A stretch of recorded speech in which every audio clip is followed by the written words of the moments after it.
देश के बाहर के दुश्मनों को प्रधानमंत्री नरेंद्र मोदी सबक सिखा रहे हैं और देश के भीतर कुछ ऐसे दुश्मन बैठे हुए हैं जिन्हें सबक सिखाने का काम योगी आदित्यनाथ अब दुगनी रफ्तार से कर रहे हैं। एक 1000 साल पुरानी मज़ार को गिराने का काम योगी सरकार के प्रशासन ने पिछले दिनों किया और इस खबर ने पूरे उत्तर प्रदेश में सनसनी मचा दी। वो तमाम अल्पसंख्यक कोटे में अल्पसंख्यक वर्ग की राजनीति करने वाले, तुष्टीकरण की सियासत करने वाले विपक्षी नेताओं को ये बात मिर्ची की तरह लगने लगी कि योगी आदित्यनाथ का बुलडोज़र शांत नहीं हो रहा है। भैया सुप्रीम कोर्ट से भी हम आदेश ले आए, हमने ये भी कर दिया, हमने वो भी कर दिया, लेकिन योगी आदित्यनाथ ने पहले ही कहा है और बार बार योगी आदित्यनाथ कहते रहे हैं कि मेरा जो असली घर है, जो मेरी असली जगह है, वो राजनीति नहीं है, वो है मेरा अपना मठ। योगी हूँ, जब तक यहाँ पर हूँ।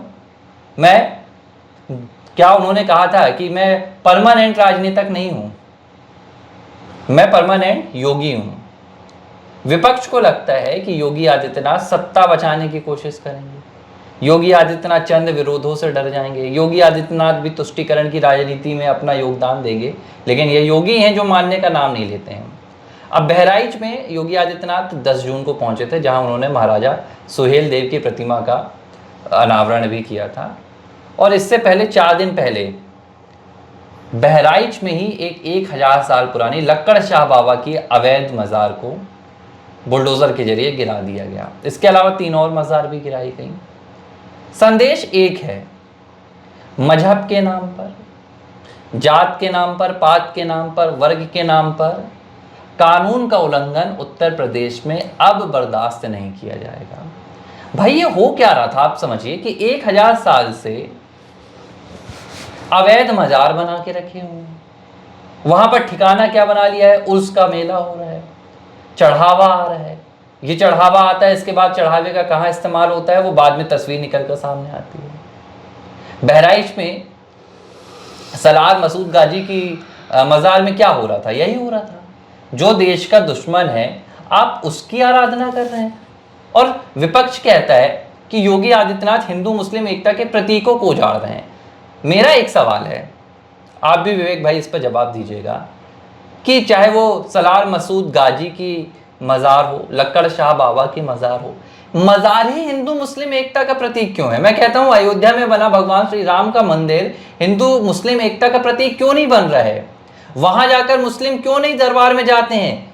कभी रामचरितमानस का पाठ भी तो गाएं, तो हम कहें कि हिंदू मुस्लिम एकता का प्रतीक है। मजार में हिंदू जाते हैं तो आप कहते हैं कि हिंदू मुस्लिम एकता का प्रतीक है। ये कैसी विचारधारा है? वो वोट की विचारधारा है, ठीक है, ये विचारधारा थोड़ी है कोई, ये तो वोट की विचारधारा है। आपको पता है कि मुसलमानों के वोट से ही समाजवादी पार्टी चलती है, आपको नहीं पता क्या? कौन से वोट मिलते हैं उनको? ओबीसी के वोट मिलेंगे, सर्वाधिक ओबीसी के वोट मिलते हैं, उसके बाद दूसरे नंबर पे मुसलमानों के वोट मिलते हैं। ना मिले मुसलमानों के वोट, मैं कहता हूँ कांग्रेस मजबूत हो जाए वहाँ पर और वो अपने जो पुराने वोट लेती थी कांग्रेस मुसलमानों के, उत्तर प्रदेश में लेना शुरू कर दें तो इनको समझ में आ जाए कि कहानी क्या होती है इनकी। तो सवाल सिर्फ इस बात का है कि मज़ारें जो हैं ये किस लिए हैं, जो सालों साल से यहाँ पर स्थापित हैं, कैसे बन गई ये, कौन है वो चंद लोग जिनके नाम पर ये मज़ारें बनी हुई हैं? मैं ये बोलता हूँ, और ये अवैध मज़ारें हैं, ये किसी भी तरह से बना ली जाती है। लक्कड़ शाह बाबा की जो मजार की बात बता रहा हूँ वन भूमि में बना ली गई। वन विभाग ने जाकर जब कागज मांगा तो कोई कागज नहीं, जवाब मिला कि ये वक्फ की जमीन है। अरे भाई, एक चादर बिछा दिया, ठीक है, और मज़ार हो गई। वास्तविकता क्या है भाई? हर एक जगह हम लोग भी मानते हैं, साधु संत को मानने वाले हैं, लेकिन साधु संत को मानो ना, लेकिन इस तरह से तो कृत्य न करो। और इनका हिस्टोरिकल क्या है? हम कल बात गजनबी वाले पे बात कर रहे थे कि गजनबी का वो मसूद गाजी वो जो आया, कौन था वो? आक्रांति ही तो थे, ये आक्रांति का भतीजा था और वो अपने आप को संत बन रहा था, उसके नाम पर मेला भरने लगा, मेला भरने पे इकट्ठा होने लगे। ये आप बहुत अच्छी बात बोल रहे थे कि ये मज़ारों में जाके जो हिंदू और मुस्लिम इकट्ठा होते थे, यहीं पर एकता क्यों बनती है, हमारे मंदिरों में क्यों नहीं बनती है? सवाल सिर्फ इसी बात का है कि प्रोपेगेंडा फैलाने की ज़रूरत नहीं है। इस तरह से आप जो है मज़ारों के नाम पर जो है आप ये नहीं कर सकते हो। अब अगर मज़ारों की बात करोगे तो देखो कि कई बार मैंने देखा रोडों किनारे मज़ारें दिख जाती हैं, बीच रास्ते में मज़ारें बनी हुई हैं। तो ये क्या है, नियम विरुद्ध नहीं है क्या? कि आप नियम विरुद्ध बना लो? तो ये सब इस तरह से नहीं चलेगा।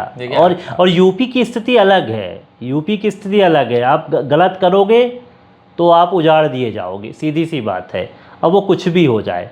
नहीं, आप देखिए ना, अखिलेश यादव ने बड़ी ही चाव से आकर कहा कि भाई योगी आदित्यनाथ उन स्थानों को निशाना बना रहे हैं जो हिंदू मुस्लिम एकता के प्रतीक है। बहुत अच्छी बात बोली अखिलेश यादव ने, और मुझे लगता है कि योगी आदित्यनाथ को निशाना नहीं भी बनाना चाहिए। लेकिन मेरा सवाल फिर वही आ रहा है कि आप मज़ारों को ही क्यों हिंदू मुस्लिम एकता का प्रतीक मानते हैं? मैं कहता हूँ बहुत अच्छी बात है अगर हिंदू जो धर्म के अनुयायी हैं वो मज़ार में जाते हैं। हिंदू तो मानता है कि भाई हर जगह भगवान है, वो हर जगह भगवान देख लेते हैं। मस्जिदों में भी हिंदू पहुंच जाते हैं। लेकिन कभी राम मंदिर को भी आप बनवाइए, कभी रामचरितमानस का पाठ भी पढ़वाइए। चादर चढ़ाने वाले, और जो हमने तो देखा था कि अखिलेश यादव अभी हाल ही में कहीं पहुंचे तो बकायदा हाथ ऐसे कर दुआ मांग रहे थे। तो अखिलेश यादव तो ये भी कह लेते हैं। तो भाई दो तरफा, आप एक तरफा बात क्यों करते हैं? क्या राम मंदिर में आने से, हमने भी तो कभी मना नहीं किया कि राम मंदिर में नहीं आ सकते हैं। आप खुद राम मंदिर नहीं पहुंचते हैं, तरह तरह की बातें करते हैं। तो भाई योगी आदित्यनाथ ने एक संदेश साफ दे दिया है कि उत्तर प्रदेश में ना तो लव जिहाद चलेगा, ना लैंड जिहाद चलेगा, ना मजहब मज़ार के नाम पर ज़मीनों में कब्जे चलेंगे। अब उन्हें ना तो वोट बैंक का डर है, ना उन्हें सत्ता का लालच है, ना उन्हें सियासत का कोई खौफ है। संदेश साफ है, कानून के हिसाब से उत्तर प्रदेश चलेगा, क्योंकि उत्तर प्रदेश में फिलहाल योगी बाबा। देखो, वोट वोट की चिंता योगी को कभी रही नहीं है। वो स्वयं बोल दिया कि मुख्यमंत्री नहीं रहूँगा तो कहाँ जाऊँगा भाई, अपनी मठ पे जाऊँगा, पूजा आराधना करेंगे। पहले भी तो यही करते थे भाई। 23-24 साल की उम्र में जब वो सांसद व्यक्ति बन सकता है तो मठ की कृपा से ही तो बना है ना। गोरखपुर में लोग तो उनकी भक्ति को देखते हैं, उन्होंने काम किया है, भक्ति का जो क्रम उन्होंने अपनी मठ पे रहते हुए चलाया है। तो गोरखपुर जैसी एक धरा पर योगी को मानने वाले हैं। उस पीठ से तो राजनेता क्या राज शासन चला ही चला है, उसमें उनके गुरुजी चलते थे, वो चले हैं। तो उनको क्या करना है भाई, आज मुख्यमंत्री बन गए, दूसरा टर्म उनका चल रहा है, बहुत कुछ सुधार दिया। जितने बड़े बड़े अपराधी तो उनको तो निपटा ही दिया है, सीधी सी बात है। हम तो खुल के बोलते हैं निपटा दिया है, अच्छे ढंग से निपटा दिया है। तो अब बचा क्या है, और भी निपटा देंगे। लेकिन आपने कहा ना कि लैंड जिहाद नहीं चलने देंगे, बिल्कुल ठीक कहा। ये धार्मिक स्थलों के नाम पर आप इकट्ठा कर लो और ज़मीनों को कब्जा कर लो, फिर उर्स भराओ, फिर अव्यवस्था को उत्पन्न करो, ये सब नहीं चलेगा। और भाई छोटी छोटी बातों में हम राम मंदिर का केस कैसे लड़े हैं, आपको पता है ना कितना लंबा हमारा चला है। जब हमारे अयोध्या में राम मंदिर बना है, हमने तो नहीं किया, हमने तो नियम को नहीं तोड़ा। जब हम फैसला हुआ, हम जीते, तो हमने राम मंदिर वहाँ पर बनाया। तो ये जो अवैध लोग मज़ार बना के रखे हैं, न तो इनके पास कागज़ है, ना कुछ भी है, और उर्स भरने लगा, इनकी भीड़ इकट्ठा हो गई। यहाँ पर हिंदू एकता मिलेगी क्या आपको? हिंदू मुस्लिम एकता इसके नाम पर होगी?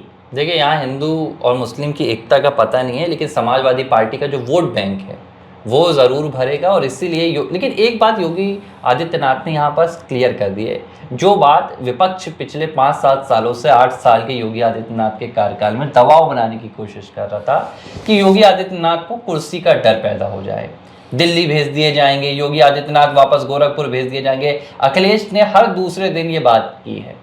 बावजूद उसके योगी आदित्यनाथ के शासन और प्रशासन की जो कवायद रही है, उनके अंदाज में कोई बदलाव नहीं आया है। 2027 आने वाला है, लेकिन आज भी वही योगी आदित्यनाथ नजर आ रहे हैं जो 2017 में आते थे। ना तो खौफ है, ना कोई डर है, और चाबुक है तो कानून का चाबुक है।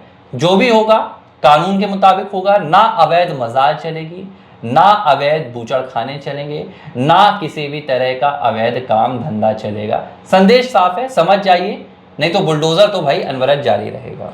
और ये रुकना भी नहीं चाहिए, अनवरत चलना चाहिए क्रम। और जब जब कानून व्यवस्था को सुधारने की ज़रूरत हो, योगी आदित्यनाथ को आगे आना चाहिए। किसी भी तरह से वोट बैंक पर आश्रित भी नहीं रहना चाहिए। उनको पता है कि यहाँ पर योजनाओं का लाभ लेने के लिए तो सब आएंगे। मैं खुलकर बोलता हूँ, मुसलमान तो सबसे ज़्यादा योजनाओं का लाभ लेंगे जो बीजेपी सरकार दे रही है, लेकिन वोट तो बीजेपी को मिलने वाला नहीं मुसलमानों का। तो काहे के लिए लगे हुए हैं, और क्यों ऐसा सोचें वो? किसी भी तरह का अगर अवैध काम होगा, ये सख्त संदेश है योगी आदित्यनाथ का, फिर आपका नहीं देखा जाएगा कि आप किस धर्म मजहब से ताल्लुक रखते हैं। कार्रवाई होगी, तगड़ी होगी। अब यहाँ पर किसी तरह का समझौता नहीं होगा। ABC हिंदी न्यूज, आज ही जुड़िए हर खबर के साथ